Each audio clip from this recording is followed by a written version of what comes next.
Let me be clear. A$AP Rocky knows how to make a music video. That's what I'm saying. He's not afraid to get wacky, push boundaries, play with different mediums. Lo-fi, hi-fi, CGI, the dude is like a factory that produces iconic visuals for you and for me. Today, I've been given the opportunity to see how he and his hand-selected directing duo from the Netherlands made this one for his lead single, Punk Rocky. And it turns out, the production was just as chaotic as the video itself. So at this point, we were like, on coffee, 43, Red Bull, 7. Simon was shooting with Winona, and then you have Rocky and the 40 extras below you. There's a producer screaming in your ear. I know 2 cameras gives you guys more power, you can move faster, but when you have 2 directors, are you guys ever splitting up with each camera? I mean, ideally we're together, but when time gets tight, that is one of the beautiful benefits of collaborating. You can be at 2 places at once. Now, I gotta tell you, I know what these 2 are capable of.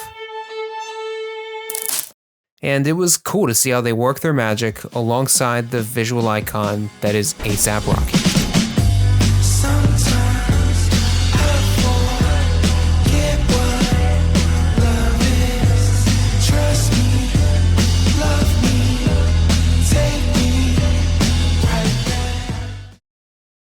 All right, Folkert Verdoorn and Simon Becks, welcome to the podcast. Thanks for having me. Thank you.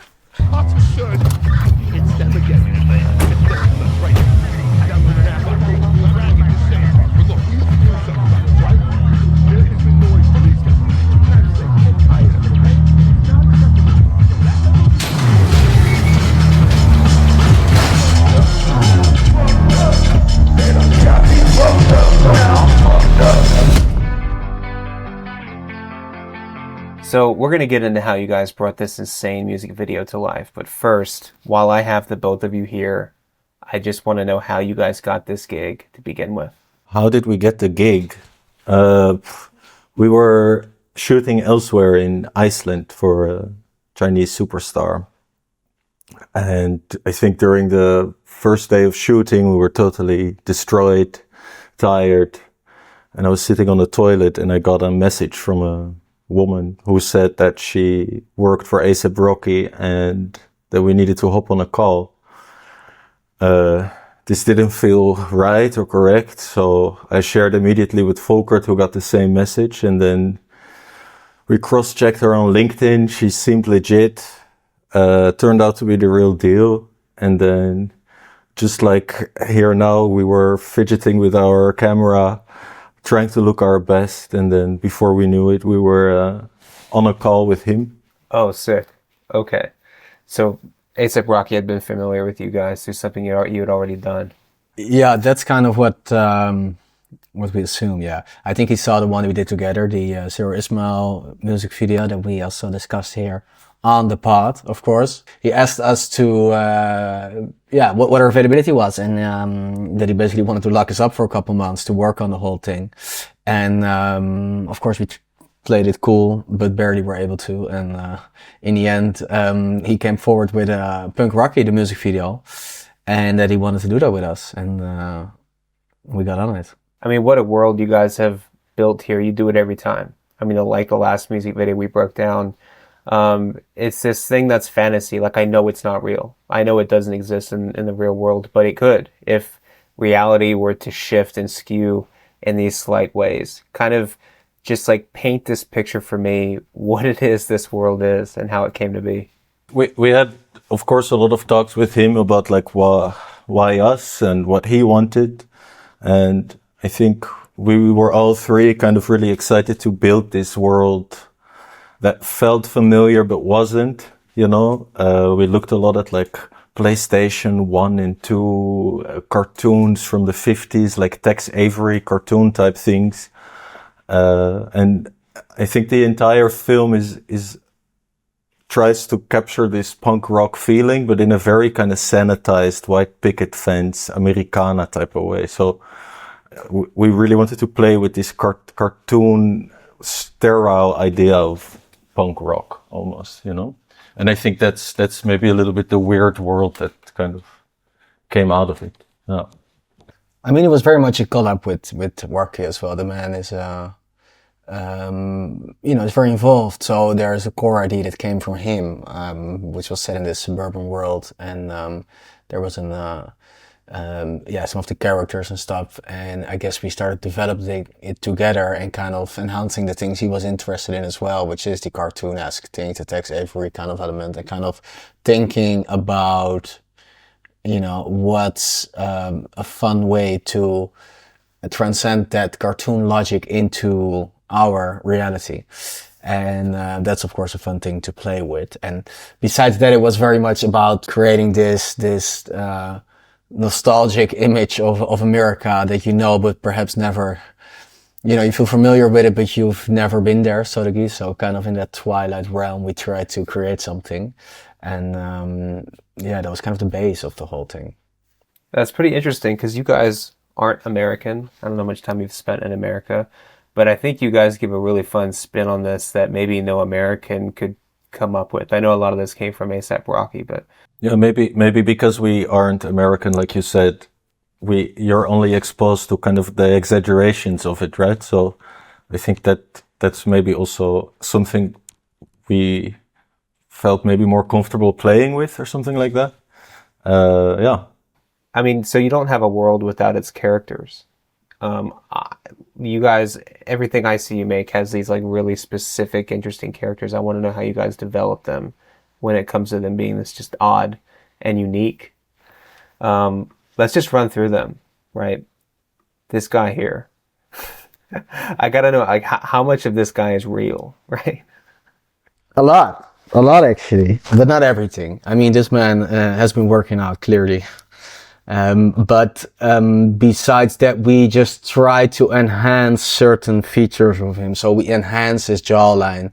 We enhanced his forehead. So make it a bit more large. We added some scars to it. And, of course, the sunglasses and all is all that we implemented there. But the man himself was a myth and a legend. And, he brought a lot of it himself to it as well. Yeah. Yeah. That's a really cool character. It kind of makes me want to achieve this build, to be honest. I mean, I think you're nearly there, Dylan. I think it's a couple more presses and you've got it. I mean, it was a fantastic character. We just wanted to have like this incredibly annoying guy who at the same time was a bit dorky and kind of live in that balance, So I think that's why we see him calling with his mom in the opening and at the same time being this extremely aggressive little fuck. And I think in that balance there's kind of a fun character that's created, yeah.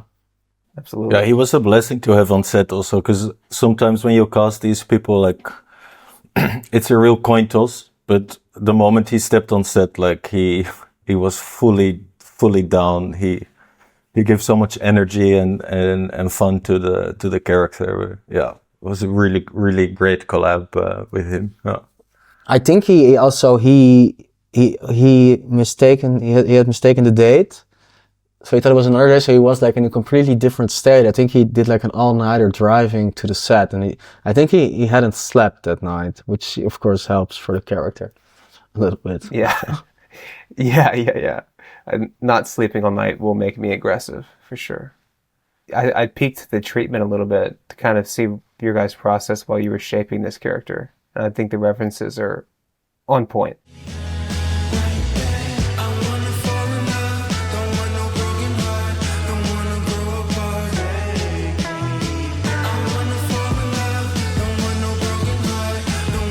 Let's talk about Winona and her involvement. Why did you guys cast her? We were building this like 80s, 90s PlayStation-esque world. So we were really wanting the housewife to come and be known from that era, right? A lot of names pop up, but in the end, Winona Ryder, who of course worked a lot with Tim Burton around that time. Rocky is a big fan of Burton also. He did also the design of the album cover. She seemed like a clear fit, and we really wanted her. But I think up until the evening before shooting, it was unclear who would be doing it. In the end, we got a confirmation, I think at like 6 or 7. the day before. So we had to change a lot of our shot listing and planning just so we could have her. But thank God we did, because she was great to have on set. And yeah, she was supposed to be the love interest of Rocky, and kind of like trapped in this, you know, picket fence world, and kind of slowly get sucked into this playful rock world that Rocky brings to the neighborhood. You guys have tons of experience, but was there anything different about working with Winona in terms of her experience in the seat of being an actress for decades? I mean, yeah, it's very easy to work with. I mean, she always delivers, you know what I mean? This is a giant if you've ever seen one. So, yeah, I mean, it's of course, not as deep of a character that she usually plays, but even in that she brought something of herself. She integrated the whole nostalgic suburban housewife ID, and I know it blended into something kind of perfect, and for some reason just iconic with her. So that was a blessing. Yeah. I mean, she lived this rock and roll life, right? She showed us pictures on set of her at the age of 14 with a shaved head in punk concerts. Like she used to hang out with Danny Elfman when she was really young already. So, she knows that era. She knows that time. And it was kind of fun to see also that here in this scene where she's with the leather jacket and the black punk shirt. She also told us, like, this is how I feel. This is the rock and roll that I know. And she really was able to let loose there. So it was really fun to see. All right. What about this character? What's this guy's deal? So we basically try to cast a shitload of very punky and eccentric extras. And this man was there as well, and we were waiting on this scene wasn't planned necessarily, but we were waiting on things, as you sometimes wait on things on set, and we were standing there doing fuck all. So it was like, okay, well, let's try to do something. Let's figure out a scene where, I don't know, we shoot something with people kind of taking notice of what's happening in this garage with Rocky and blah blah blah. So we started freestyling, and then we saw this man, and he was basically dressed already exactly like it. We didn't even change that much. I think the only thing we added was like, oh fuck, didn't we bring like an oxygen tank for some reason? Let's lock him in. So that's what we did, and that's what we set up. And then we just asked him to be kind of a counter play towards all the suburban little assholes that were all annoyed, and this will be like the first sign of like something changing or something brewing in the neighborhood. So yeah, that's kind of what made that happen. Yeah, your extras are impeccably casted, dude. I think they're odd to say the least, whether it's Rocky's crew or it's the guards or the jailbirds. You know, I think there's not a single person in here that is like remotely normal. I guess which is really hard to kind of convey to a casting agent, like what we're looking for, because we're not looking for one particular thing. But I think in the end she nailed it so hard with all of the options that we got through. Like, I think all of the people feel in their own way kind of like an exaggeration, right? Or almost an easily drawable cartoon in their own right. And then I think that's kind of what we were trying to find with all of the faces and characters, but especially this guy's. 100%. Let's go to A$AP Rocky. Is he just playing himself essentially? No, I mean, he plays a version of himself, I'd say. I mean, Rocky likes to play with alter egos, and this is one of them. So yeah, let's say it's one of his many parts that he plays here. Yeah. What kind of went into developing this alter ego? Was it all from Rocky, or did you guys have any say in that? Most of this was Rocky's, actually. I think like during the development of all of his albums, he's worked with a lot of alter egos, and he was kind of insistent on having as many of his alter egos in the music video as his gang.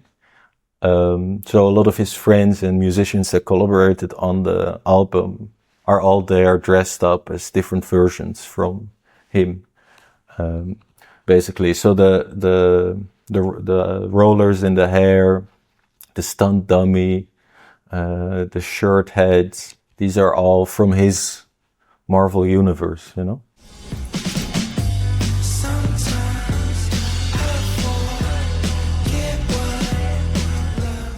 We got to talk about this eye, dude. Where did this come from? There was an idea of Rocky that he wanted to have the eye perform for him, have an alter ego in an alter ego, very Inception-esque, I guess. And we just tried to develop it in the most profound way possible. So this was a bit of a challenge because we just didn't want to use too much CG on it, because then it just becomes so warped and kind of steers away of this kind of quirky DIY world. So what we did eventually is that we created this eye prosthetic piece, and then we doubled it for a mouth, and then we had a guy with kind of the same mouth as Rocky who also got this eye on his mouth, which looked absolutely disgusting but perfect. And so we had him always come in as a double and then, you know, sing the part, and then we got Rocky in to just stand there, and then we kind of composited them all together into the thing it became, you know. Oh, yeah. So that's someone else's mouth. It is someone else's mouth, yeah. Interesting. Yeah, I think it's one of the most iconic pieces of the video. Well, let's start diving in. I want to dive into some specific scenes and shots, like this big Papa establishing shot. I mean, you guys have a huge techno out. It's a long shot. You guys always do a good job of establishing your worlds up front with whether it's a wide shot or it's something that really allows, you know, the scene to happen in front of it. Kind of just walk me through on the day what it was like shooting this one, whether it's the blocking, any challenges. Just, I want to understand what it was like when you guys were actually pulling off this big shot. I mean, I think during preparation, we went back and forth on this shot. I mean, it's fun to do these long takes. And like you say, like they established the world quite clearly. And I think we were really adamant on having as little cutting in between as possible to really like sit in that world for a minute, ideally. But that also takes a lot of time to perfect that, to time that, to make sure everything goes well. Like if one thing fucks up, you have to start all over again. So this was one of the scenes that we were kind of nervous about shooting. And I think in the end, we managed to squeeze this out in like 40 minutes or something like that. It went really quick. And I think also one of the nice things of like working together is that like because we shot with 2 camera units, that when one is shooting one thing, the other can already start rehearsing, you know, the other scene, and make sure that we're making our times. But yeah, it's a puzzle for sure, you know, like when people walk to where, who's pointing to what. I think we did this in 4 or 5 takes, something like that. Well, yeah, that was my next question, is how many takes? But 4 or 5 is not much. I mean, there's a lot of moving parts here. Did you guys do any like blocking rehearsals or anything before you hit go on it? I mean, of course, it's a complex thing. I think originally we planned it as the actual shot starts on Winona and then kind of goes out and then it goes to the right, as you see. But in the end, that took just a bit too much time. So then we kind of picked it up from the moment the Guido came in. And it was also nice that we could properly establish Guido in the beginning. This was not planned, like Guido doing his little intro thing there. It was just something we were shooting in between takes because again, we were waiting on things. A lot of things to wait on. Yeah, but in the end, I mean, it's also like, he is just a great performer, you know, so he just nailed every take, basically. And then, of course, the world itself, it just worked, the surroundings and the garage is so pleasurable when it comes into, the ridiculous garage, it's so nice when it comes into frame. So, yeah, I guess it was also just like the planning before that, and just knowing that this setup would work, that kind of makes it a bit quicker. But I was a bit anxious about it working. I was a bit skeptical, but in the end, yeah, it did work out rather quickly. You said waiting on things. I can imagine how many things you could be waiting on. Were you guys still building this set? Talk to me about the location. Like, what were those things that you were waiting on?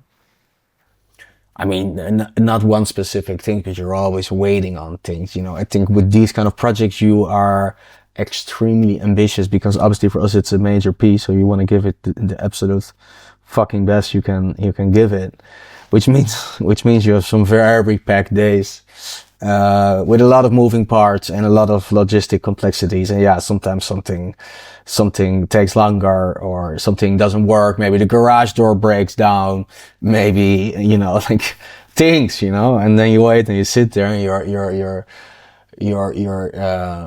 thinking about your career and if you're going to have one after this shoot. But in the end, it always works out for some reason, and you get there and it gets done. We had a hard out also. I mean, we had sundown, I think at 6. There's only so much you can shoot, you know, in the given time, even if you wanted to go in overtime.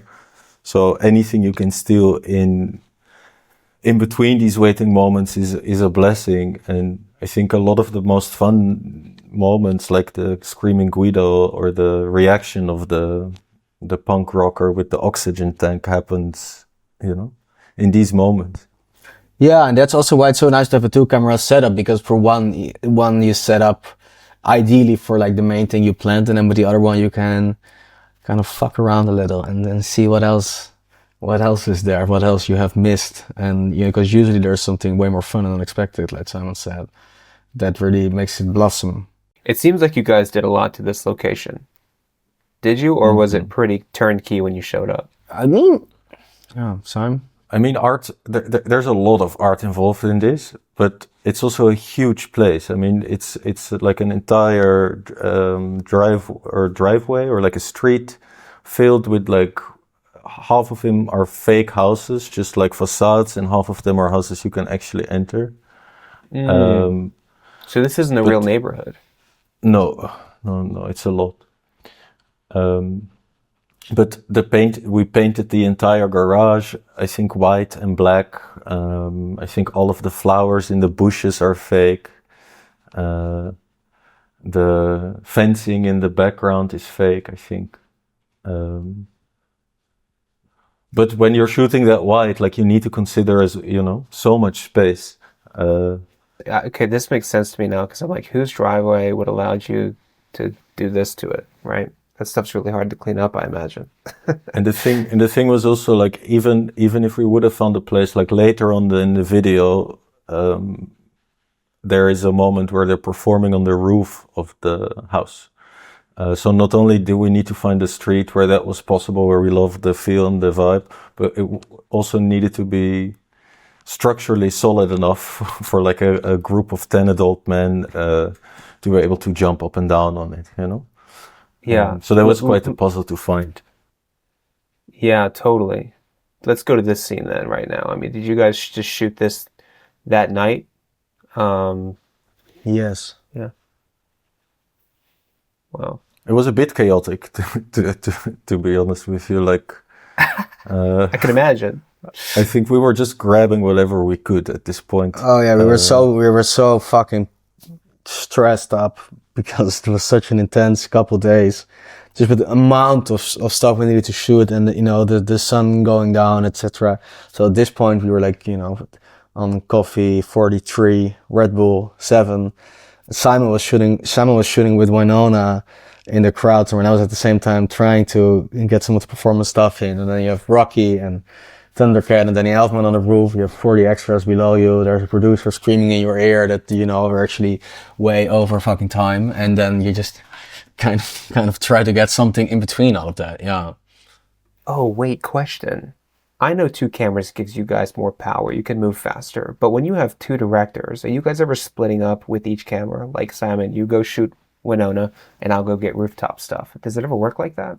Yeah. I mean, ideally we're together, but when time gets tight, that is one of the beautiful benefits of collaborating, that I was shooting these scenes with Winona while Folkert was shooting things on the rooftop. Or I think also during the first day I've been, you know, you can be at two places at once. And when, you know, we're on the same page and we've worded things well, then you can definitely do that. But yeah, it was a real lifesaver having two DPs on set and two bodies and two of everything, basically. Everything was in twos.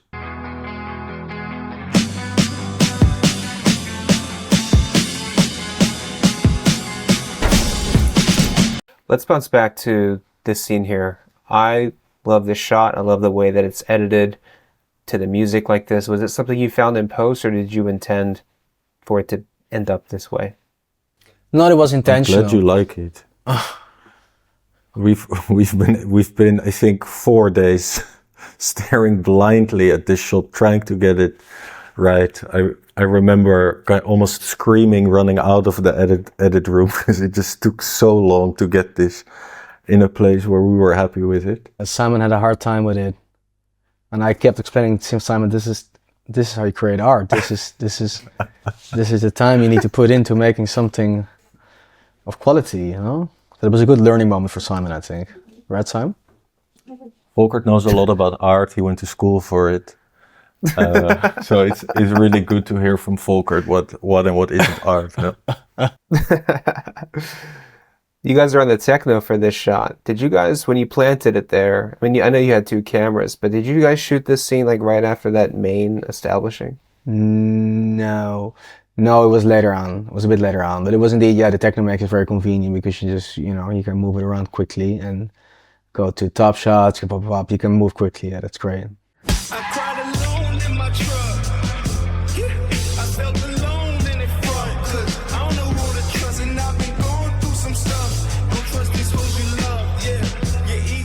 Let's talk about the jail scene. This one's a fun one. You guys, I mean, I think like what, 1/4 of the video takes place here in this location? Yeah, it does. Walk me through this. I mean, conceptually, it was more of a narrative thing that was happening. So, you know, a bunch of the story played out there. And I think, I mean, in general, there was the concept of the entire video, which is, you know, this punk rocker in a fight with the suburban neighborhood, basically. And I guess we were thinking a lot about the overall style of what it should be. And I don't know, we kind of wanted to steer away as far as possible as well from the earlier video that Rocky did, the Taylor Swift, which was obviously insanely good.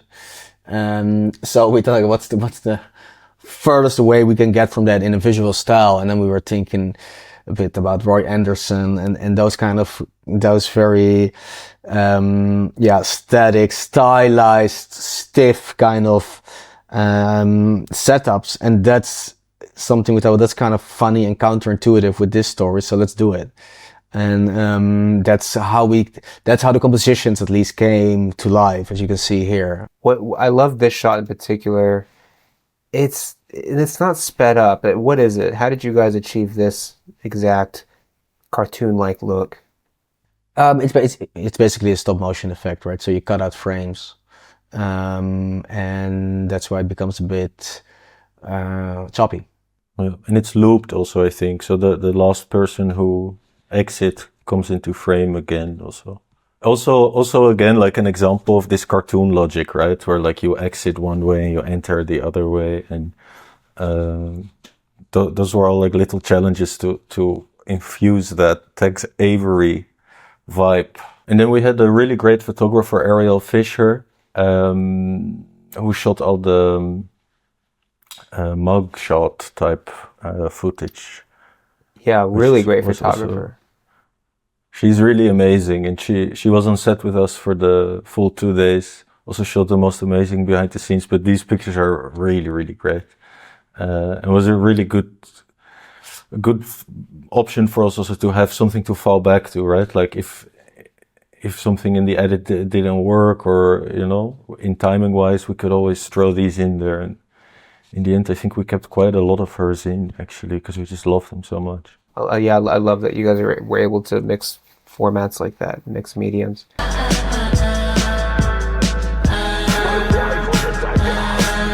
don't even wanna be my wife no more.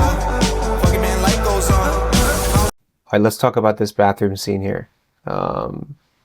Is this a set? What's going on here? It is a set. It was a room we built and then with green screens, and we shot it in the studio, and then we just shot plates of the exteriors, and then here you can see it. And we built a little bathtub. I think the bathtub idea originally we had Winona in the room there with Rocky, but because she wasn't available on that specific day, we started to do some thinking. A naked body double. And we just thought, okay, maybe we put somebody in the shower, right? And then we did something with the Deepfake to kind of create or build Winona's face on the body double. Nice. And it looks fun. I was wondering. Yeah. Is any of this glass real? Did he actually like bust through any of this glass? No, it's fake glass. It's sugar glass. But it is like, it's practical, yeah, for sure. It is practical. Yeah. So we had two tries here, and that was it. So a lot of rehearsing. Also hard for him, you can imagine, because he has only one eye to see through while needing to jump through a window of glass. So that was a tense moment, but I think in the end we got the shot.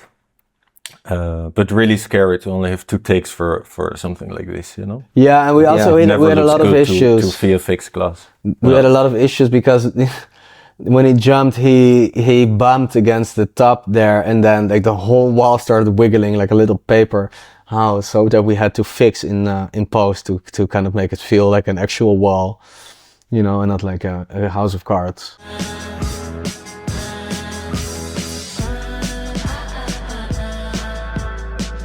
Dude, this shot in particular, this establishing, I want to break this apart a little bit, because knowing that this is a set, obviously, like, when did you guys shoot the Guido outside? On the first day, I think after the party scene was done, we just used the crane up really high and shoot him walking in, picking up the stunt double and throwing him, and we needed to match that angle with the angle of the top shot here to comp it in. That's sick. Let's go to this car crash scene. Man, you guys really nailed this one. I mean, it looks pretty real. I've seen some pretty messed up, footage online of this actually happening to people, and you guys nailed it. How did you do it? We took an actual police car. We built like a setup where we could easily make it wiggle and rumble and stumble. A lot of big guys on the front and on the back. And then we had to do like a zillion rehearsals with Rocky, because it's quite a tricky thing, because he needed to be actually pulled out of the back with wires and stuff. And then they cut open the roof of the police car, so that when he would bump his head, the roof would kind of go up and he would not immediately be brain damaged, which is always a good thing. And then we shot it, and it still looked absolutely terrible. And then we just imposed with the guys from Frame 23, the post house, who did an amazing job. They added in additional smoke, additional wiggles and bumps, and then it still looked kind of shitty. So in the end, we also kind of flipped the car somewhere while it was being pulled out. And I think in that whole choreography of things, it just about looks believable.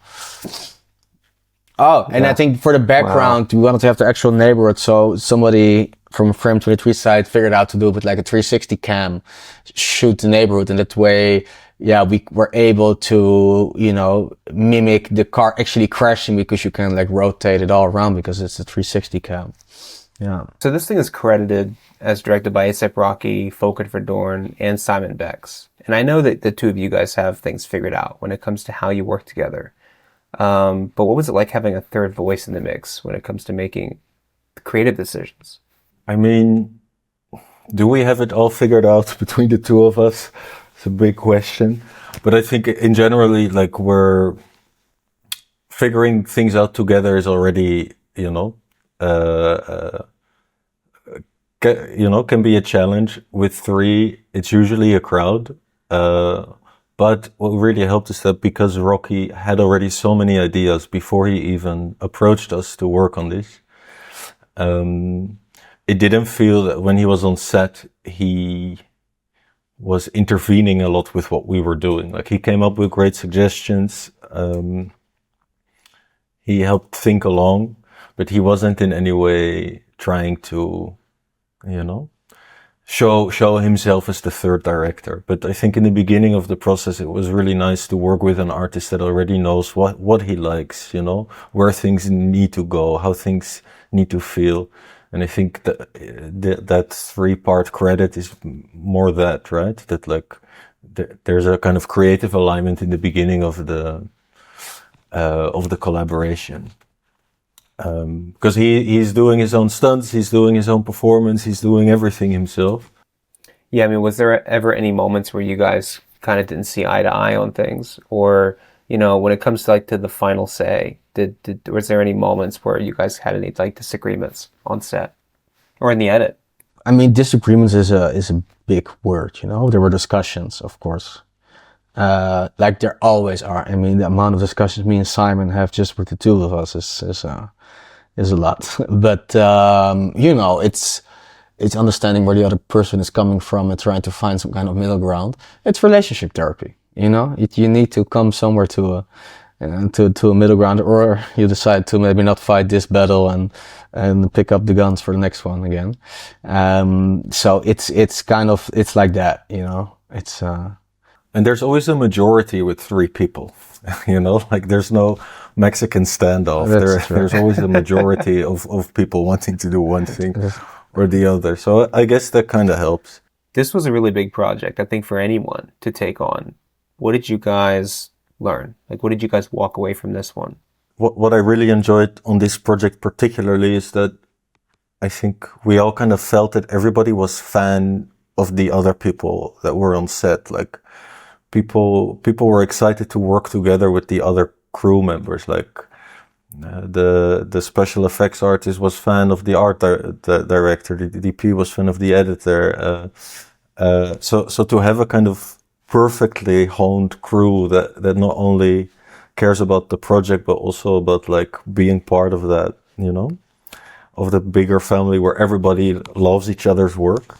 That gave like such a good energy on set. I think that was great. I think it learned us a lot more about what it takes to develop a world with its own logics and how much we enjoyed it, how much further we are eager to push that. And we also learned that we like to shoot for a lot of money in LA because you can get a lot of nice things. Was this your guys' first shoot in LA? No, it was my first. I did an advertisement there and a music video a long time ago. But you do really notice the difference. I feel like, no disrespect to any other place we've ever worked at, but it does feel that like people were on it, man. Like we were shooting things on Sunday and there were things missing on set and somehow they appear out of nowhere. I don't know where they conjured it from. Like we've never heard a no.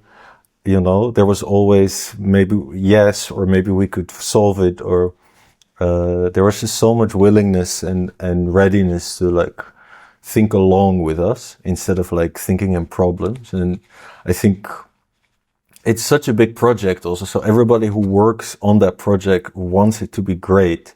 And I think, sometimes on other projects you feel that it's more about just people wanting to make money and move on, and this really felt different. So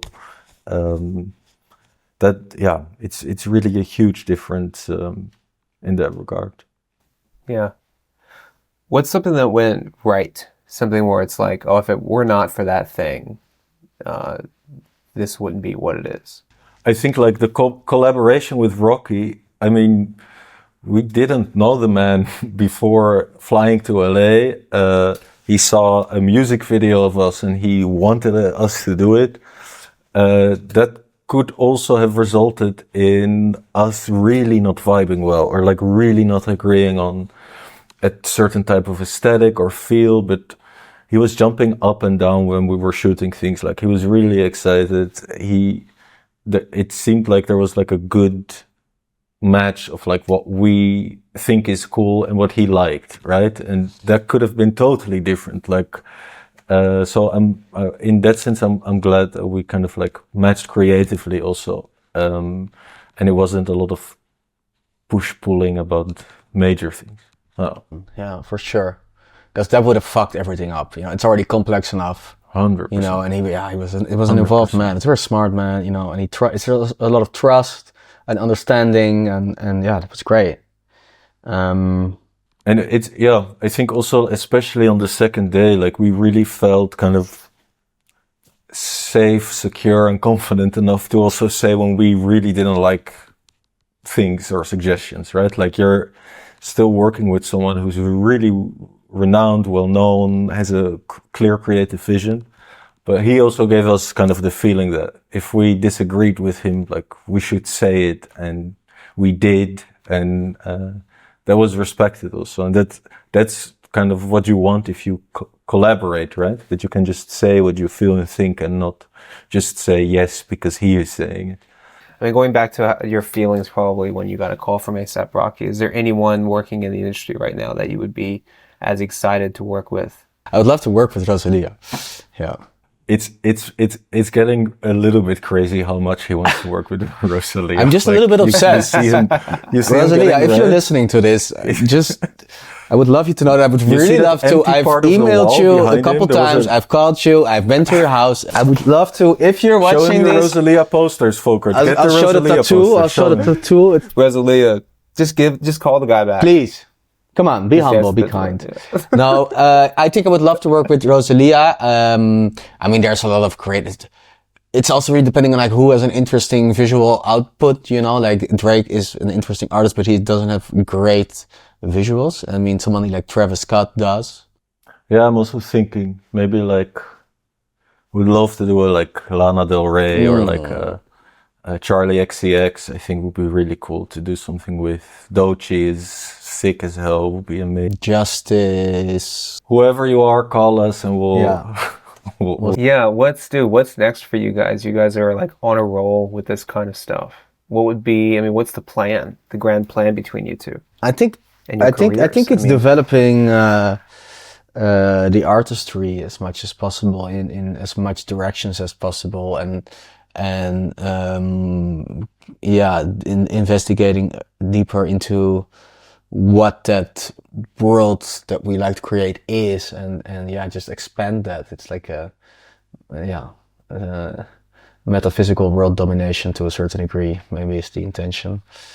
Wow, that's a complicated That word. is complicated.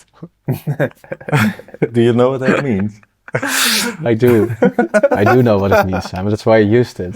But yeah, and I think in general, like, be it music videos, be it commercial, be it film, be it creative directing, be it theater directing, be it making artworks, like, I think no matter the medium, I think we really want to, you know, branch out into as many weird places as we can with this world building vibe. Before I let you go, I have this question that I like asking some guests. Tell me, what's overrated in this industry right now? I find it sometimes a bit more productive, more fruitful to work with somebody who doesn't have the big name and just has more time and eagerness, which is an old story, but I do feel it's still very relevant. And I do feel there's a lot of like focus on big names and insecurity in people in not wanting to work with anybody else that has a big name. But I say, take the leap. I just hope that more fun, goofy, quirky stuff gets made and not all this serious. I feel like a lot of people are only making like very, very serious and somber stuff, and I hope more fun and goofy shit comes out, because that's what I love to see the most. I think it's more challenging to make something not... No, it's not maybe, it's definitely Folkert. Okay. I swear, I'm not allowed to have my own opinion from Simon. I sometimes forget this. What I would like to add to this profound insight of Simon Becks is that it's more difficult to make something light than it is to make something of quality that's light than it is to make something of quality that's dark. That's well, you see all these intellectual writers and they're very dark, extremely depressing books. And I think, yeah, it's easier. It's just easier to sob than to create something of quality that is light. What's I don't know. This might be the same question, but what's underrated in the industry right now? What do we need more of? I think we should watch less.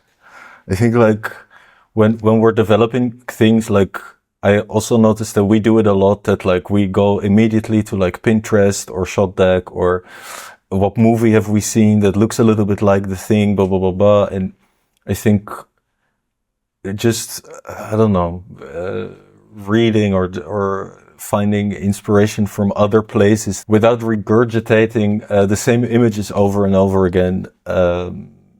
That's something that takes actual work, and we sometimes forget that a little bit because it's so easy to just find the same images, and you know. Well, it's something you need to watch out for, because I think it's something that happens subconsciously. Like you see something that you think is cool, and then when you start to think of your own ideas for something, you know, subconsciously are kind of drawn to that thing that you saw. So then when an idea comes up and it kind of resonates with it, you think, oh, this is a good idea. It feels good. Why? Because it's safe and it feels like the thing you saw, which you know worked and you kind of would love to make as well. And usually, you know, that's not the right idea. And it's like the idea that comes like 2 or 3 ideas after, which is, feels wrong. You know, it feels scary, it feels wrong, it doesn't, and it's because you don't have a clear reference, you know, you don't know where the path would be leading. But I think taking that leap is a potentially fruitful thing to do. Yeah. I remember like in the beginning when Folkert and I would work on things, like we would have this kind of game or rule where we would come up with ideas, and the first 30 ideas we would come up with are probably the ones that we've seen the most, are the most predictable. So we can't do the first 30 ideas that come up. And then when you really have to scrape the bottom of your brain trying to find just, you know, a crumb and then commit to that, you know, just to make sure that you're not kind of regurgitating the same images over and over again. You know what I think about sometimes? I wonder if we will ever reach the bottom of the barrel conceptually as humans, with only so many options in the world to put. I mean, any image we make is a combination of things put together, you know? And is it possible to run out of combinations? No, I don't think so, because I do think that the world also develops more things to create stories of, you know? And therefore there's always something new to reflect on, or some new level of, I don't know, consciousness or something that is able to give something new. My father thought about this concept a lot, but I don't think it, and we're also forgetful, you know? I think because there's fashion in everything, you know, like something is in fashion and something isn't in fashion. It's not just clothing, but it's with everything. We are drawn to a certain political view. We are drawn to a certain lifestyle, from the Greek to, you know, everything. So there's also a certain amount of time that we think something is interesting or beautiful, and another time we think it's ugly, pathetic, and it's not working. So I think in that regard, you always will have something new that feels like good and fresh and original, even though there's already something like that earlier in the past that was made. But therefore, I think like instead of like being inspired by an image and recreating it or remaking it or changing it a bit because you love it so much and you want to own a piece of it, like finding inspiration from something else which turns into an image, even though it resembles whatever else, like I think it's a much more interesting way of like arriving to that image, right? Instead of just moving it over horizontally. Well, dude, yeah, we're getting into deep places, and I'm glad that we went there. Thanks so much for joining me, guys. This was fun. Likewise, it's always a pleasure, Dylan. Thanks for having us, Dylan. Ever wonder how top directors make treatments like these? There's a few ways, but an important one is showing the right reference images. And I don't mean what you can search for on a web browser or screen capture on your phone. Finding those absolutely perfect reference images, in my opinion, is made easiest with FrameSet. Skip the painful, messy, time-consuming search process. They've got tools for that. It will cost you nothing to get started, so try it out.